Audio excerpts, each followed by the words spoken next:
Hello प्यारे बच्चों, सुप्रभात। तो आज मैं कक्षा 7 को हिंदी में पाठ 8 पढ़ाऊँगा। पाठ 8 का नाम है स्वास्थ्य ही जीवन है। अगर हमारा स्वास्थ्य है, हमारा स्वास्थ्य अच्छा है तो ही जीवन हमारे लिए अच्छा है, अन्यथा नहीं। तो इसमें क्या बताया गया है पाठ में? इस पाठ में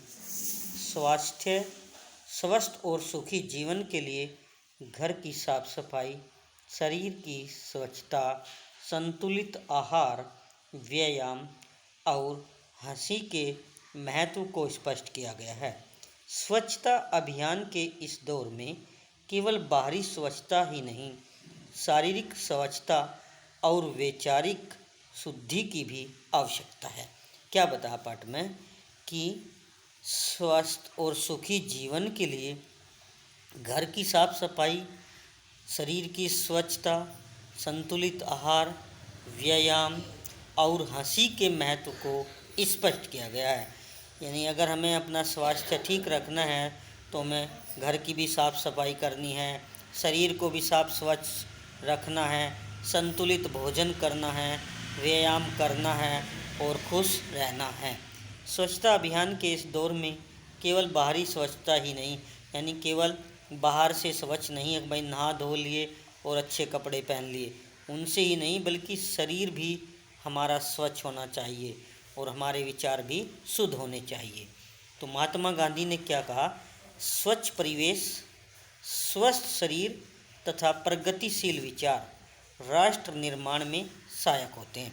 अगर हमें राष्ट्र का निर्माण करना है, राष्ट्र की तरक्की करनी है, राष्ट्र को बनाना है, तो हमें क्या करना है? स्वच्छ परिवेश, हमारा वातावरण आसपास का सभी स्वच्छ होना चाहिए, स्वच्छ शरीर होना चाहिए और हमारे प्रगतिशील विचार होने चाहिए, जिससे राष्ट्र का निर्माण हो सकता है। तो अब पढ़ते हैं। अहमद आज घर पर बीमार पड़ा है, उसे कई दिन से बुखार आ रहा है। अहमद एक आप जैसा ही बच्चा है, तो वह बीमार पड़ा है, उसको कई दिन से बुखार आ रहा है। उसके पिताजी ने उसे बहुत समझाया था कि बाज़ार की गंदी मिठाई जिस पर मक्खियाँ बैठती हैं मत खाया करो।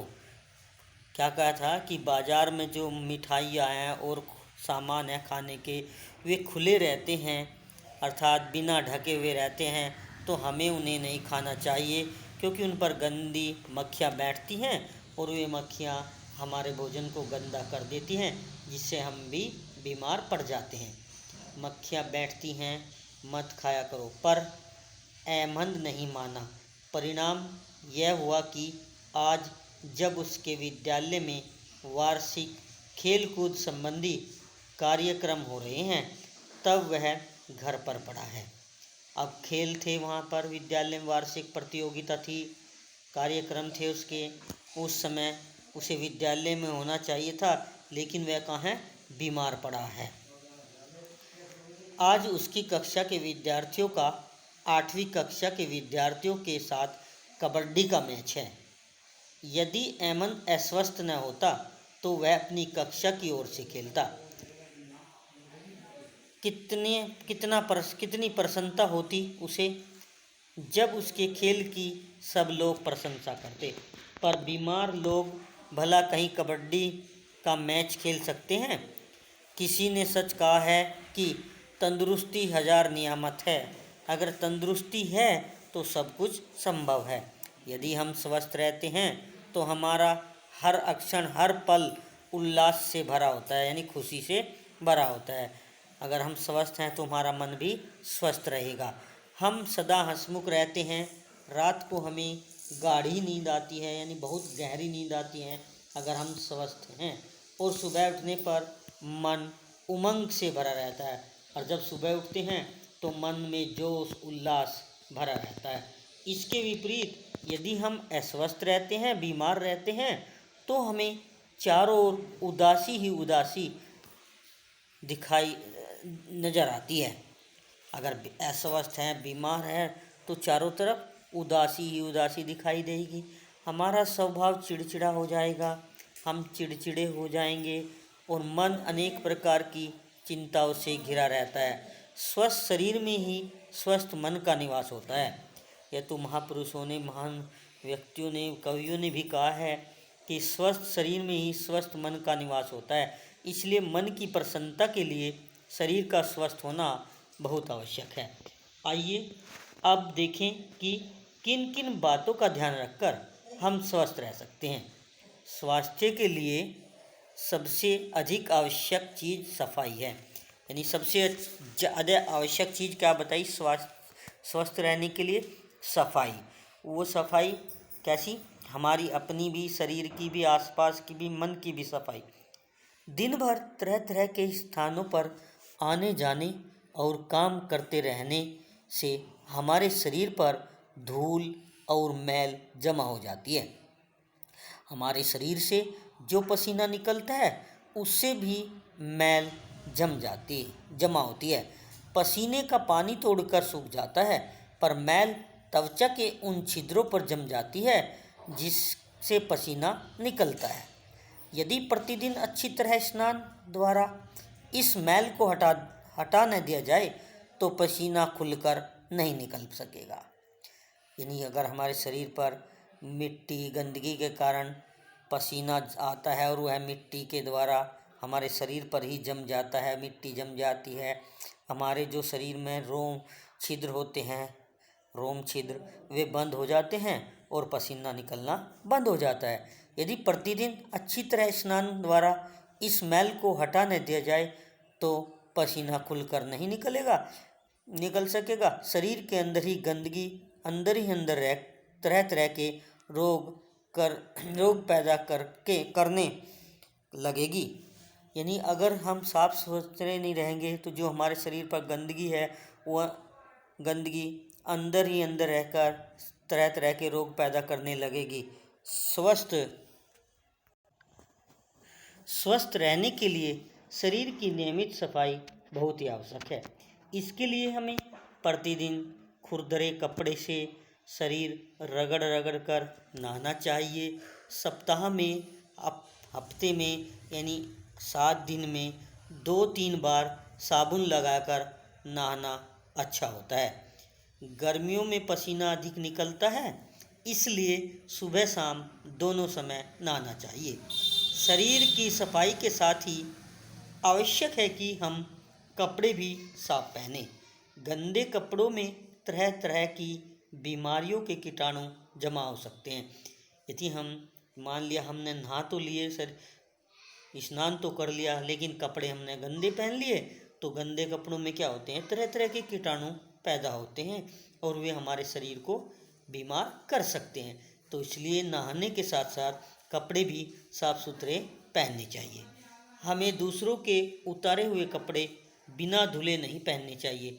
अगर घर में छोटे बड़े भाई बहन हैं, अगर उनके कपड़े हमें फिट आते हैं तो भले ही वे हमारे भाई बहन हों, लेकिन उन कपड़ों को धोने के बाद ही हमें पहनना चाहिए। इससे दूसरों के रोग हमें नहीं लग सकते हैं। इसी कारण दूसरों के तौलिए से भी हमें अपना शरीर नहीं पोंछना चाहिए। यानी घर में एक ही तौलिए से सब काम कर लेते हैं, शरीर पोंछ लेते हैं, तो ऐसा भी नहीं करना चाहिए। सभी को अपना अलग अलग तौलिया रखना चाहिए। घर की सफाई का भी बहुत महत्वपूर्ण स्थान है। जिस घर की प्रतिदिन नियम से सफाई नहीं की जाती वहाँ मकड़ियाँ अपने जाले बना लेगी। देखा होगा आपने, घरों के कोनों में मकड़ियाँ अपने जाले बना लेती हैं जब हम उनकी सफाई नहीं करते। हमें घर के कोने, दीवार रोज़ाना साफ करनी चाहिए जिससे मकड़ियाँ अपने जाले न बना सके। उन जालों में और फर्श की धूल में तरह तरह के रोगों के कीटाणु पल सकते हैं। घर में प्रतिदिन झाड़ू देना, सफाई करना तथा खिड़कियों और दरवाज़ों आदि को साफ करना आवश्यक है। साथ ही घर के अंदर और बाहर की नालियाँ भी सदा साफ रखनी चाहिए। यानी हमें अपने घर में रोज़ाना झाड़ू देनी चाहिए, लगानी चाहिए, खिड़कियाँ दरवाजे साफ़ सुथरे करने चाहिए और घर के अंदर और बाहर की जो नालियाँ हैं उन्हें भी साफ़ सुथरा रखना चाहिए। यदि हम आसपास के स्थान को साफ नहीं रखेंगे तो वहाँ की गंदगी अवश्य ही हमारे घरों में बीमारी फैलाएगी। इसलिए हमें घर के साथ गली और मोहल्ले की सफाई पर भी ध्यान देना चाहिए। यानी अपने घर के साथ साथ अपने आसपास गली मोहल्लों को भी साफ रखना चाहिए। अच्छे स्वास्थ्य के लिए ताज़ी हवा और धूप बहुत आवश्यक है। हमें अपने मकान की खिड़कियां और रोशनदान यथासंभव खुले रखने चाहिए। यानी हमें अपने घर के जो मकान में खिड़कियां हैं, रोशनदान हैं, दरवाजे हैं, उन्हें भी ज़रूरत के अनुसार खुले रखना चाहिए, ताकि उनसे ताज़ी हवा अंदर आ सके और गंदी हवा बाहर जा सके। खिड़कियां और रोशनदान बंद रखने से दूषित हवा कमरे में ही भरी रहती है। उसी में बार बार सांस लेने से वह और दूषित होती चली जाती है। दूषित यानी गंदी होती चली जाती है। ऐसी हवा फेफड़ों में जाकर हमारे स्वास्थ्य को हानि पहुंचाती है। सर्दियों में हमें धूप का भी यथासंभव सेवन करना चाहिए।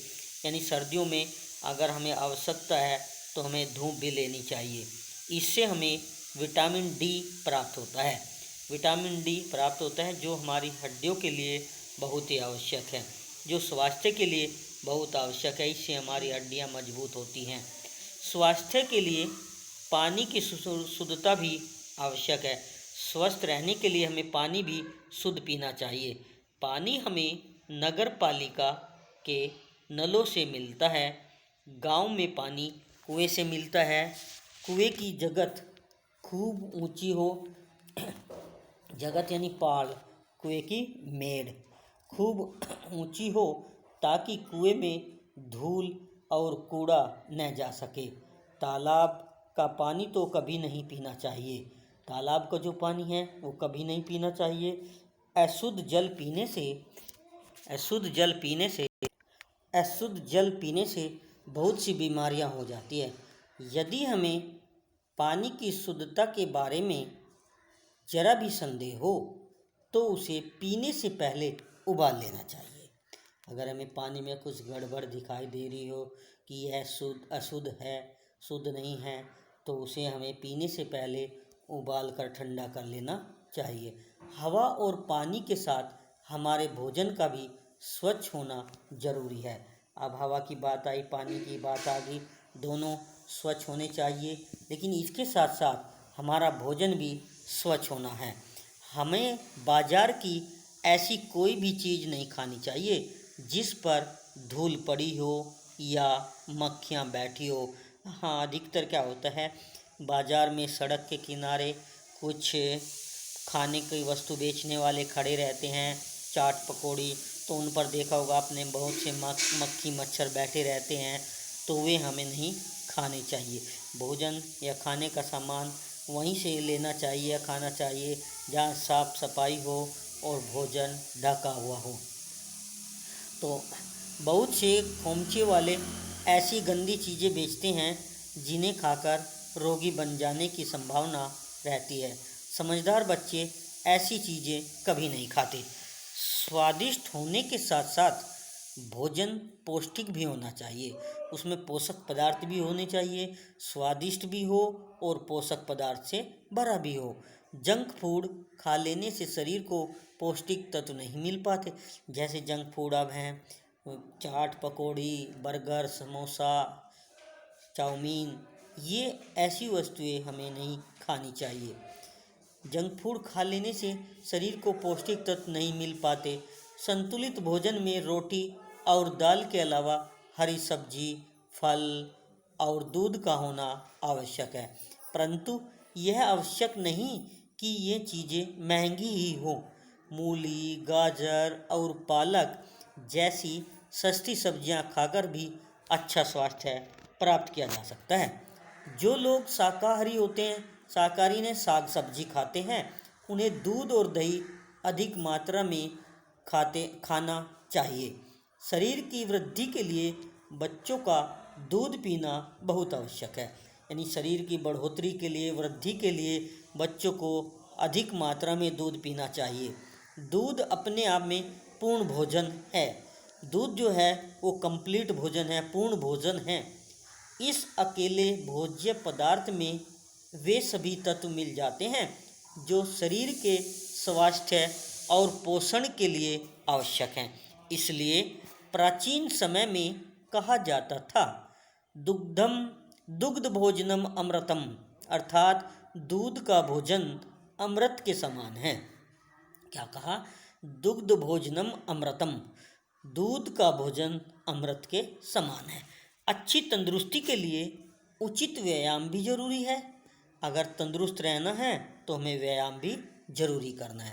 स्वास्थ्य से, व्यायाम से मांसपेशियां बढ़ती और मजबूत होती हैं, अंग प्रत्यंग में शक्ति और स्फूर्ति आती है। जो बच्चे या बड़े बूढ़े व्यायाम करते हैं तो उनका शरीर दुबला पतला छरारा मजबूत और स्फूर्ति वाला होता है। दंड बैठक, कुश्ती आदि अपने देश के प्राचीन व्यायाम हैं। शीर्षासन, सर्वांगासन तथा सूर्य नमस्कार आदि योग संबंधी व्यायाम स्वास्थ्य के लिए बहुत उपयोगी है। यानी अगर स्वस्थ रहना है तो मैं योगासन में से सूर्य नमस्कार, सर्वांगासन, शीर्षासन ये योग अवश्य करने चाहिए। खेलों से भी अच्छा व्यायाम हो जाता है। इसी प्रकार तैरना भी एक बहुत अच्छा व्यायाम है। अगर तैरना जानते हो तो तैर भी सकते हो, लेकिन तैरना अपने बड़े घर के बड़े बुजुर्गों की उपस्थिति में ही तैरना चाहिए, ज़्यादा गहरे पानी में नहीं तैरना चाहिए, जिससे मनोरंजन के साथ साथ शरीर के सभी अंगों की कसरत भी हो जाती है। खुली हवा में टहलना भी स्वास्थ्य के लिए अत्यंत उपयोगी है। हमें खुली हवा में टहलना चाहिए, घूमना चाहिए। प्रसन्न रहना और हंसना स्वास्थ्य के लिए जरूरी है। चिंता और क्रोध का बुरा प्रभाव मन पर ही नहीं शरीर पर भी पड़ता है। अगर हम चिंतित हैं, क्रोधित हैं तो उसका जो बुरा प्रभाव होता है वो मन के साथ साथ हमारे शरीर पर भी पड़ता है। हमें कठिन विपत्ति के समय भी प्रसन्नचित व हंसमुख रहना चाहिए। कहावत है कि ठहाका मार कर हंसिए और दीर्घजीवी बनिए। ठहाका मारकर यानी जोर से हंसिए और लंबी आयु प्राप्त कीजिए। रामकिशोर द्विवेदी, यानी इसके लेखक थे रामकिशोर द्विवेदी। रामकिशोर द्विवेदी जी ने लिखा, ये पाठ आपका स्वास्थ्य ही जीवन है। तो बच्चों, ये पाठ मैंने आपको पढ़ा दिया, समझा दिया, आप इसको पढ़ें, समझें। इसके बाद इसके अभ्यास कार्य, शब्दार्थ, प्रश्न उत्तर होएगा और इसको आप पढ़ें, समझें। तब तक के लिए बच्चों धन्यवाद।